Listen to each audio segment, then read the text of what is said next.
Well, hi, this is Mike Wendt from the Greater Cleveland Film Commission, and I am here with Deborah Bobrow from the Cleveland Jewish Film Festival, and we are also here. We're very proud to have a collaboration here as a community partners for the 48th Cleveland International Film Festival for the film Unspoken, and we're here with director Jeremy Borison.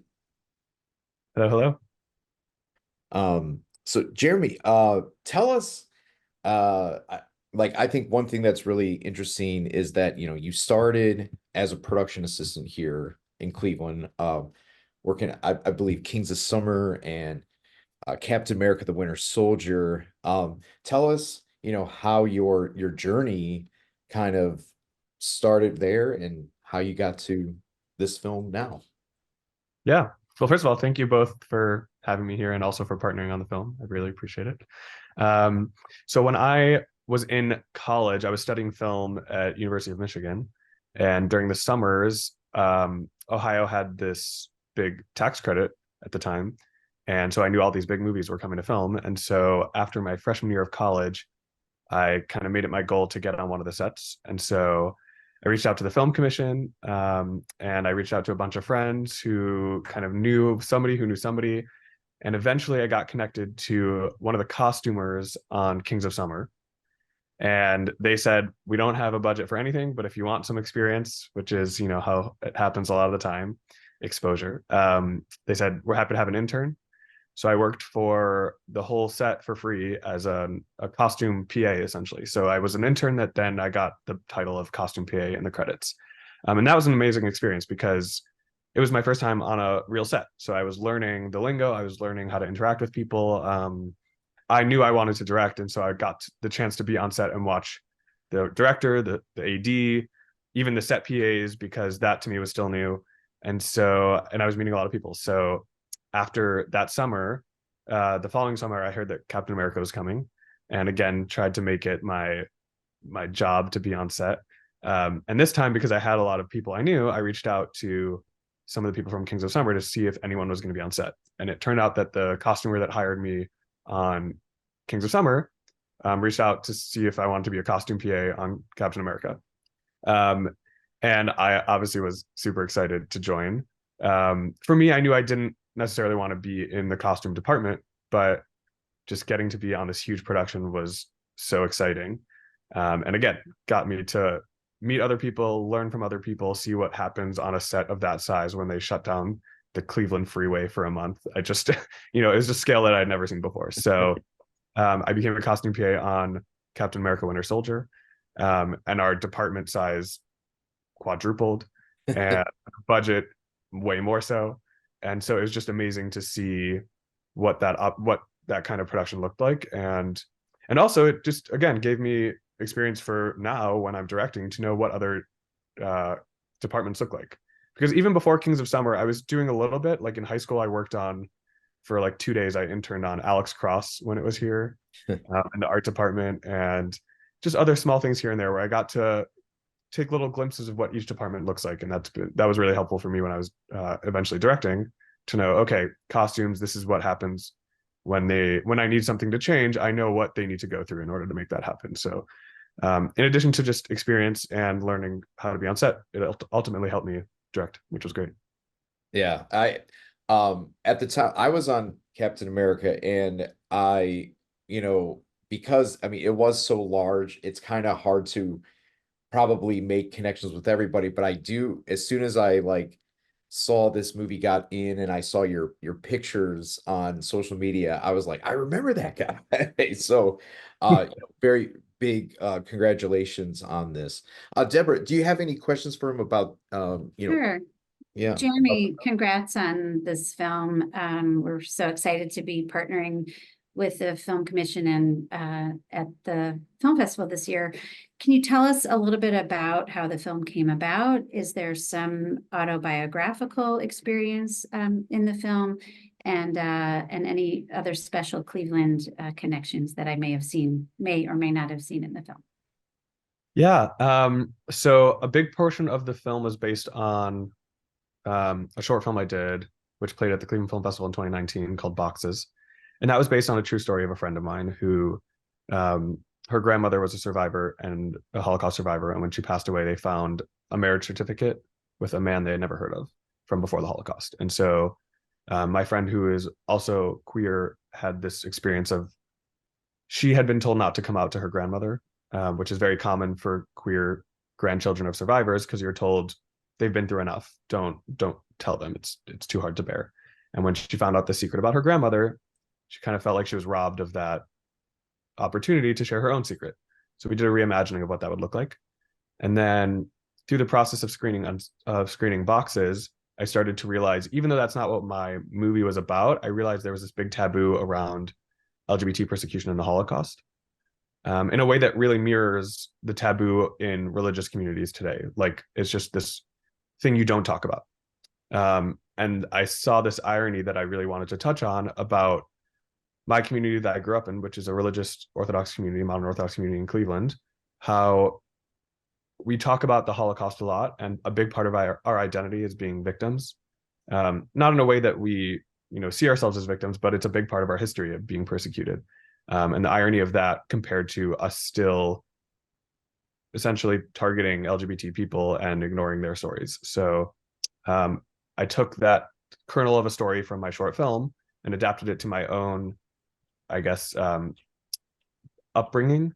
So the story didn't happen to me, but it is the community I grew up in. So I put it into my modern Orthodox day school, into my religious upbringing, and kind of incorporated what it feels like to be a closeted kid in the Orthodox community, and tacked on this story of an LGBT Holocaust survivor. And so making those go hand in hand so people could understand and empathize with both of those.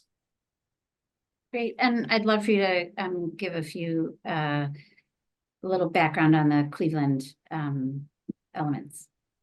Yeah. So the script actually is written in Cleveland, but in the movie itself, Cleveland's never mentioned, because I did want it to be kind of an anywhere America, so people anywhere watching this wouldn't feel like, oh, that's not my community. It was important for me to for people to watch this and think, I also need to make some change. So it does take place in Cleveland. We were originally going to film in Cleveland, but for budget reasons couldn't make it to Cleveland. But there are definitely, like, if you grew up in my community, you'll hear names and places that reference Cleveland. And then I obviously wrote and directed the film. My sister, who is obviously a Cleveland native, she was the casting director for the film. Wow. And a lot of the people who worked on it were people either from film school or from the Midwest. And so it was really nice to kind of incorporate that Cleveland vibe into the spirit. What was probably the biggest challenge in telling the story? I mean, because obviously, you're sounds like you wore several hats in this production. I guess yeah, like, we always want to get that inside baseball of, like, what was the hard parts of getting this film made? Yeah, well, I'm sure any filmmaker will tell you fundraising. That was definitely the biggest hurdle for me. And this was such a small production that I did have to end up wearing a lot of hats. I ended up producing, even on set, there's just small things where you don't have the budget, and so you do it yourself. But yeah, I ended up starting the project in a real way, because I finished the script in 2019 and tried to get a production company on board. So I was kind of meeting with people, and COVID shut down any kernel of a possibility.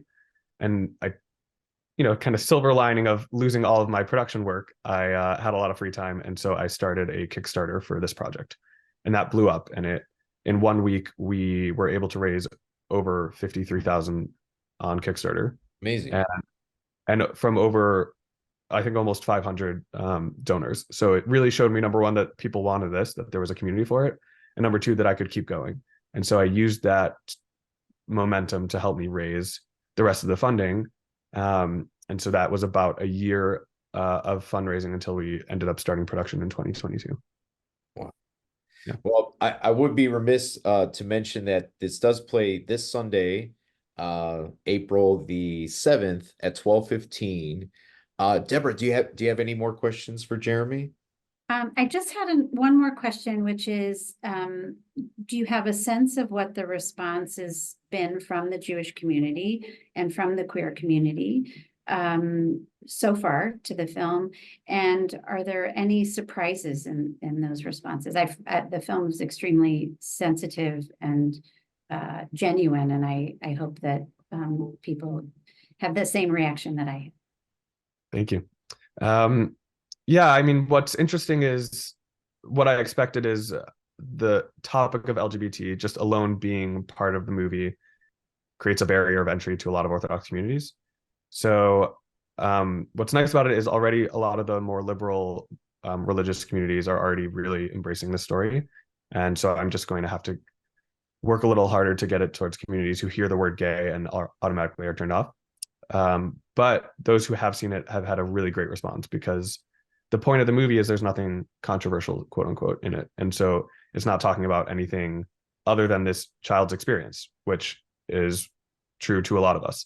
So I purposely made it so that you could really only empathize and not think about anything related to religion or your own personal opinion, things like that. So I'm very hopeful in that sense in terms of religious communities. In terms of the queer communities, we played at BFI Flair in London a couple weeks ago, and that was primarily a queer audience, and we got a really amazing response, especially from the overlap when there's like LGBT people that grew up religious, an amazing response. And it's essentially a coming of age story tied to a coming out story. And so even if it's not a religious audience, you can really identify with this child who doesn't have anyone to speak with and is going through this experience alone. And I think a lot of us who grew up closeted had that experience because you're so terrified to tell anyone. So I'm hopeful, and I think people already are responding really well. So I'm excited to see what happens at Cleveland Film Festival. Yeah, real quick to jump off that. I mean, what is it, to you personally, what does it feel to have it show to a Cleveland audience? Especially for the first time and everything. Yeah, I'm very excited. I'm also so excited that we get to play at Playhouse Square, because I grew up going there, and to see my own movie there is so exciting. And a lot of, like I said, this Kickstarter that started this whole movie, a lot of the supporters were from Cleveland. And so my own community, my family and friends, just this whole festival that I grew up with and have always loved. It's just so exciting to be able to share it with people. And I can't wait. Well, once again, the movie is Unspoken. This is the director, Jeremy Borison. It plays Sunday, April 7th, 12:15. You can save, when you go to buy tickets, you can save $1 using our code GCFC. What's the code for Our you? code is CJFF, and of course the film's also available to stream. Oh yes, it's going to be on CIFF streams from April 14th to the 21st. I have my handy dandy calendar in front of me, but thank you both for being here. Very excited to get to experience it all together. So please enjoy the rest of the Cleveland International Film Festival.